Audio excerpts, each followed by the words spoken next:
नमो नमः। मम नाम संजीताः एल्पियम पब्लिक स्कूलं सर्वेषां हार्दिकं स्वागतम। बच्चों, आज मैं संस्कृत विषय के एक नए प्रकरण को लेकर आप सभी के समक्ष उपस्थित हूँ। चलिए बच्चों, आज की कक्षा आरंभ करते हैं। संस्कृत भाषा भारतीय भाषाओं की जननी है। संस्कृत प्राचीन भाषा है। भारत के प्रत्येक नागरिक को संस्कृत भाषा का ज्ञान होना आवश्यक है। जैसा कि बचपन से ही लोग बोलते हैं कि मैं संस्कृत नहीं पढ़ूंगा, तो ऐसा क्यों बोलते हैं? क्योंकि उसमें शब्द रूप होता है जिसे लोग मानते हैं कि यह बहुत ही कठिन है। तो आज मैं उसी शब्द रूप को लेकर आप सभी के सामने उपस्थित हूँ और आज आप सब मेरी ये वीडियो देखने के बाद कहेंगे कि संस्कृत कठिन नहीं है, ये तो बहुत ही आसान है। ठीक है बच्चों, जैसा कि हम लोगों को बताया जाता है कि यह बहुत ही कठिन है, लेकिन संस्कृत कठिन नहीं, बहुत ही आसान है। तो चलिए बच्चों, हम लोग शुरू करते हैं। सबसे पहले आप लोग शब्द रूप को जानिए कि शब्द रूप कितने प्रकार के होते हैं। ठीक है बच्चों, देखिए जैसा कि आपके सामने दिया हुआ है, शब्द रूप दो प्रकार के होते हैं, अजंत अच स्वर। ठीक है, हलंत हल व्यंजन। और आप सभी को पता है संस्कृत में लिंग कितने प्रकार के होते हैं? 3 प्रकार के। कौन कौन से? पुल्लिंग, स्त्रीलिंग, नपुंसकलिंग। और वचन कितने प्रकार के होते हैं? 3, एक वचन, द्विवचन, बहुवचन। यहाँ तक तो आप सभी को पता है। तो अब देखिए अजंत, हमें अजंत ही पढ़ना है, लेकिन पहले थोड़ा सा इसके बारे में समझ लीजिए। अजंत क्या होता है? अजंत के अंदर सभी स्वर आते हैं। ठीक है बच्चों, और स्वर को संस्कृत में बोलते हैं अज। और हलंत के अंतर्गत सभी व्यंजन आते हैं, व्यंजन को संस्कृत में हल बोलते हैं। ठीक है, तो अच, इसको थोड़ा समझ लीजिए। अजंत अच क्या है? जैसे आज हम लोग पढ़ेंगे अकारांत पुल्लिंग राम शब्द। तो राम, राम बोलने पर म में क्या आ रहा है? जो अंत वाला अक्षर है म, इसमें क्या आ रहा है? अ आ रहा है। म हलंत प्लस अ, म आ रहा है। तो ये अ क्या है? अच। इसका मतलब राम अजंत पुल्लिंग है जिसमें अ आ रहा है। ठीक है, इसी प्रकार हरि, हरि बोलने पर र जो अंतिम अक्षर है, इसमें कौन सा स्वर आ रहा है? ई। हरि, र पर छोटी की मात्रा, तो हरि। ठीक है, ई। तो ये भी किसमें आएगा? अजंत पुल्लिंग में आएगा। ठीक है, और ऐसे ही गुरु, गुरु बोलने पर र पर क्या आ रहा है? ऊ की मात्रा है ना। तो ऊ भी आपका किसमें आता है? स्वर में आता है। तो गुरु भी क्या है? अजंत पुल्लिंग है। ऐसे ही आप सभी को पढ़ना है, अजंत पुल्लिंग, अजंत स्त्रीलिंग, अजंत नपुंसकलिंग। ऐसे ही आपको हलंत में भी पढ़ना है। लेकिन आज हम लोग जो पढ़ेंगे वो अजंत अच स्वर में क्या पढ़ेंगे? अकारांत पुल्लिंग राम शब्द का रूप याद करेंगे। ठीक है बच्चों, अकारांत क्या होता है? अकारांत, जैसे राम बोलने पर अ स्वर है तो उसे अकारांत बोलेंगे। ठीक है, और इकारांत क्या है? हरि, हरि बोलने पर ई स्वर आ रहा है, इसलिए इकारांत। गुरु बोलने पर ऊ स्वर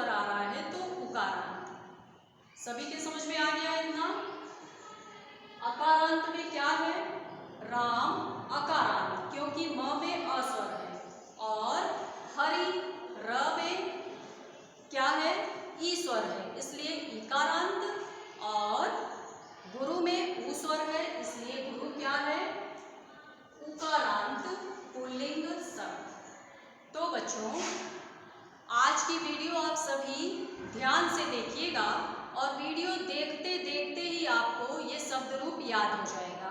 फिर आप कमेंट में लिखिएगा कि हाँ सच में आपको याद हुआ है। ठीक है बच्चों, तो हम लोग ट्रिक के माध्यम से इसको याद करेंगे और सभी बच्चे मेरे साथ दोहराते चलेंगे, इससे आपको शब्द रूप याद हो जाएगा। ठीक है, हम पूरे मस्ती के साथ इस शब्द रूप को याद करेंगे। चलिए शुरू करते हैं। सबसे पहले हम लोग विभक्ति पढ़ेंगे। देखिए विभक्ति कितनी होती है? 8। कौन कौन सी? पहले एक बार इसको पढ़ लेते हैं। प्रथमा, द्वितीया, तृतीया, चतुर्थी, पंचमी, षष्ठी, सप्तमी, संबोधन। ठीक है, चलिए अब इसको हम लोग ट्रिक के माध्यम से पढ़ते हैं। आप सभी बच्चे मेरे साथ दोहराते रहिएगा। ठीक है, सभी बच्चे दोहराते रहिए। प्रथमा, द्वितीया, तृतीया, चतुर्थी। प्रथमा, द्वितीया, तृतीया, चतुर्थी। ठीक है बच्चों, प्रथमा, द्वितीया, तृतीया, चतुर्थी, पंचमी, षष्ठी, सप्तमी, संबोधन। पंचमी, षष्ठी, सप्तमी, संबोधन। पंचमी, षष्ठी, सप्तमी, संबोधन। ऐसे हम लोग गाकर इसे याद करेंगे तो ये शब्द रूप बहुत ही आसान हो जाएगा। प्रथमा, द्वितीया, तृतीया, चतुर्थी, पंचमी, षष्ठी, सप्तमी, संबोधन। याद हो गया? चलिए अब हम लोग इसी प्रकार एक वचन को याद करते हैं। ठीक है बच्चों, पहले पढ़ लीजिए। रामः, रामं, रामेण, रामाय, रामात्, रामस्य, रामेण, हे राम। ठीक है, एक वचन में क्या दिया है? प्रथमा विभक्ति के एक वचन में दिया है रामः। तो जब आपको संबोधन करना है तो उसमें आप हे लगा देंगे। ठीक है, हे राम। चलिए विभक्ति आपको याद हो गई। अब एक वचन याद कीजिए। रामः, रामम, रामेण, रामाय। बोलते रहिए बच्चों। रामः, रामम, रामेण, रामाय। रामः, रामम, रामेण, रामाय। इसके बाद रामात्, रामस्य, रामे राम। रामात्, रामस्य, रामे राम। रामात्, रामस्य, रामे राम। संबोधन में आपको ध्यान देना है कि हे लगा देना है। अब चलिए पूरा पढ़िए। रामः, रामम, रामेण, रामाय। रामात्, रामस्य, रामे राम। रामः, रामम, रामेण, रामाय। रामात्, रामस्य, रामे राम। रामः, रामम, रामेण, रामाय। रामात्, रामस्य, रामे राम। याद हुआ बच्चों? देखिए शब्द रूप कितना आसान है। हम लोग गाकर इस शब्द रूप को याद कर लेंगे। ठीक है, ऐसे ही हमें ये पूरा याद करना है। तो विभक्ति और एक वचन याद हो गया होगा आप सभी को। देखिए बच्चों, जब आप अकारांत पुल्लिंग में एक शब्द याद करेंगे, राम शब्द का रूप आप याद कर लेंगे, तो ऐसे जितने भी आपके अकारांत पुल्लिंग शब्द होंगे वो सब आपको याद हो जाएगा। सब इसी के आधार पर आपको सुनाना है। जैसे श्यामा, श्यामा में म में भी अ स्वर आ रहा है, तो श्यामा का एक वचन देखिए क्या होगा। श्यामः, श्यामम, श्यामेण, श्यामाय। श्यामात्, श्यामस्य, श्यामे श्याम। ठीक है, श्यामः, श्यामम, श्यामेण, श्यामाय। श्यामात्, श्यामस्य, श्यामे श्याम। इसके बाद कृष्ण, कृष्ण का आप कैसे बनाएंगे? ड़ में भी अ स्वर आ रहा है, इसी आधार पर बना लीजिए। कृष्ण, कृष्णम, कृष्णेन, कृष्णाय। कृष्णात्, कृष्णस्य, कृष्णे कृष्ण। बना।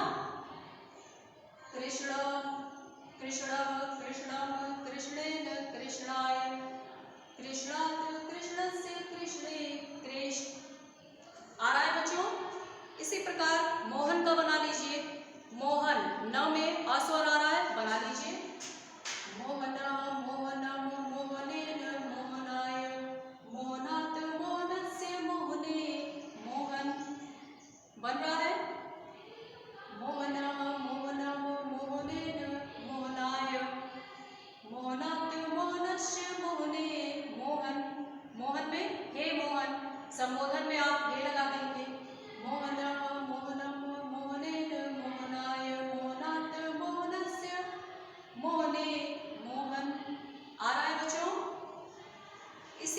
पर आप बालक का बना लेंगे, जैसा कि बालक का शब्द रूप आपकी पुस्तक में दिया हुआ है। बालक का बनाइए। बालकः बालकं बालकेन बालकाय बालकात् बालकस्य बालके बालक बालकः बालकं बालकेन बालकाय बालकात् बालकस्य बालके बालक। हे बालक संबोधन में हे बालक। बालकः बालकं बालकेन बालकाय बालकात् बालकस्य बालके बालक। आगे बच्चों, ऐसे एक शब्द रूप आप याद करेंगे तो जितने भी अकारांत पुल्लिंग शब्द हैं सभी आपको याद हो जाएंगे। ठीक है बच्चों, चलिए हम लोग राम शब्द का रूप याद कर रहे हैं। फिर से राम का एक वचन देखिए। रामः रामं रामेण रामाय रामात् रामस्य रामे राम। संबोधन में आपको हे लगा देना है। अब आइए हम लोग द्विवचन देखते हैं। द्विवचन में देखिए विभक्ति प्रथमा और द्वितीया क्या है, एक ही है। दो बार आपका रामो है, तो आप पढ़ेंगे रामो रामो। क्या पढ़ेंगे? रामो रामो रामो रामो। फिर तृतीया, चतुर्थी, पंचमी, ये तीनों विभक्ति में आपका रामाभ्याम है 3 बार। रामाभ्याम रामाभ्याम रामाभ्याम। याद हो रहा है बच्चों? रामो रामो रामाभ्याम रामाभ्याम रामाभ्याम। रामेभ्य रामेभ्य हे रामो। संबोधन में हे लग जाएगा। ठीक है, संबोधन में एक ही बार है रामो, हे रामो। बहुत आसान है, याद हो गया? पढ़िए रामो रामो रामाभ्याम रामाभ्याम रामाभ्याम रामेभ्य रामेभ्य हे रामो। याद हुआ? रामो रामो रामाभ्याम रामाभ्याम रामाभ्याम रामेभ्य रामेभ्य हे रामो। याद हो गया बच्चों? चलिए अब इसको पढ़िए। इसमें थोड़ा सा आपको याद करना पड़ेगा। ठीक है, प्रथमा विभक्ति में क्या दिया है? रामा रामान रामय रामेभ्यः रामेभ्यः रमणाम रामेषु हे रामा। इसको कैसे पढ़ेंगे? रामाः रामान रामे रामेभ्यः रामाः रामान रामे रामेभ्यः रामाः रामान रामे रामेभ्यः। फिर पढ़िए रामेभ्यः रमणाम रामेषु रामा रामेभ्यः रमणाम रामेषु रामा रामेभ्यः रमणाम रामेषु रामा। याद हुआ बच्चों? देखिए शब्द रूप कितना आसान हो गया। चलिए एक बार अब हम लोग पूरा पढ़ते हैं। फिर से मेरे साथ सभी बच्चे पढ़ते जाइए। ठीक है, मेरे द्वारा बोले गए शब्द रूप को आप सभी दोहराते जाइए, इससे आपको शब्द रूप याद हो जाएगा। और देखिए शब्द रूप कितना आसान है याद करना। ठीक है बच्चों, प्रथमा द्वितीया तृतीया चतुर्थी पंचमी षष्ठी सप्तमी संबोधन। बस हो गया। रामः रामं रामेण रामाय रामात् रामस्य रामे राम। रामो रामो रामाभ्याम रामाभ्याम रामाभ्याम रामेभ्य रामेभ्य हे रामो। हो गया। रामाः रामान रामे रामेभ्य रामेभ्य रमणाम रामेषु रामा। संबोधन में आपको हे लगा देना है। बस शब्द रूप याद। तो बच्चों मजा आया? ऐसे ही हम लोग संस्कृत को ट्रिक के माध्यम से गाकर पढ़ेंगे तो शब्द रूप देखिए कितना आसान हो जाएगा। अब आज की वीडियो आप सब जब देखेंगे तो देखते देखते ही आपको संस्कृत याद हो जाएगा। फिर आप कहेंगे कि संस्कृत बहुत आसान है। ठीक है बच्चों, चलिए बताइए संस्कृत आसान है कि नहीं? आप सब खूब मेहनत से पढ़ते रहिए। जैसे पढ़ाया जा रहा है बस वैसे ही पढ़ते रहिए। देखिए संस्कृत पढ़ना बहुत आसान हो जाएगा और उम्मीद करती हूँ कि आप सबको ये शब्द रूप याद हो गए होंगे। ठीक है बच्चों, तो वीडियो को पूरा देखिएगा और कमेंट में लिखिएगा कि क्या आपको ये शब्द रूप याद हो गए। ठीक है बच्चों, सभी का कमेंट देखेंगे, कमेंट जरूर कीजिएगा। तो चलिए इतना आप सब याद कर लीजिए, फिर इसको पूछा जाएगा। ठीक है बच्चों, चलिए ठीक है, आज के लिए बस इतना ही। धन्यवाद।